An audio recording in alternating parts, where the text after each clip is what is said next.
I want to tell a story about a little girl who's at school and the importance of diversity, equity, and inclusion when we tell stories. This is called Nia's Day at School. Nia is 8 years old. She loves stars, quiet spaces, and the feel of soft books against her hands. She is black, autistic, and uses a wheelchair. Her words sometimes come out slowly, but her imagination is faster than light. At school, her classroom is colorful, but not always kind. Some of the kids, they whisper. They call her weird when she flaps her hands in excitement. They mock the way she speaks. They ignore her when teams are picked. One boy pretends to limp and slurs his words, making the other kids laugh. Nia knows they're laughing at her. But Miss Jenkins, her teacher, she sees her. She pauses the lesson and gently speaks to the class about empathy, difference, and respect. She reads a book about a girl just like Nia, bold, neurodivergent, and radiant in her blackness. She helps the students create a kindness circle where every child has a voice. Later, Nia shows the class her drawing of a galaxy made of colors she's imagined. It's quiet as everyone stares in awe. "That's amazing," whispers the same boy who had teased her earlier. He sits beside her during lunch. They talk about Jupiter. Nia still has hard days, but in this space, her full self is not only allowed, but celebrated. So now I want to tell that story again, but this time I'm going to tell that story with DEI removed.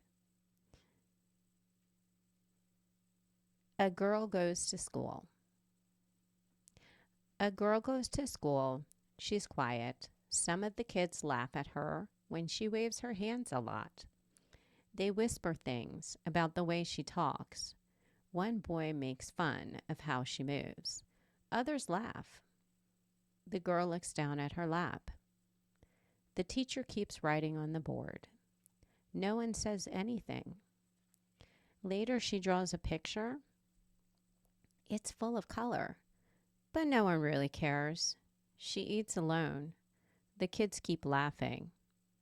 The next day is the same.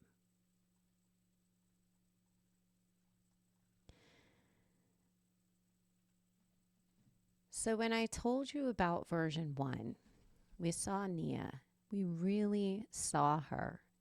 Her identity was fully present. Her race, her neurodivergence, her disability, her personality. The teasing is not random.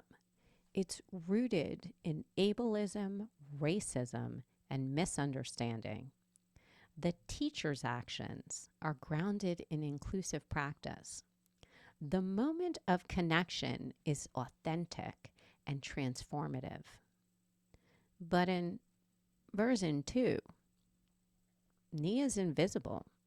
Without context, the story loses all meaning. The conflict seems minor, the growth shallow. Her difference is erased, and with it, her brilliance, her struggles, and the society that shapes both. Why does this matter? Why does this matter? I want you to reflect on the fact that when we remove the lens of DEI, we remove the identity of who this little girl is and what makes her experience unique. We take out the context. The teasing isn't just kids being kids, it reflects systemic bias and ableism. The responsibility. Without equity and inclusion, the teacher becomes a bystander. There's no repair because there's no intervention. There's no growth. There's no empathy. There's no connection. This version leaves our little girl Nia isolated. Her pain is normalized. The opportunity for healing and transformation is lost. And now I'm going to leave you with, which world would you rather have your child grow up with? Which world would you feel safer having your child participate in? This is what a world without diversity, equity, and inclusion will look like.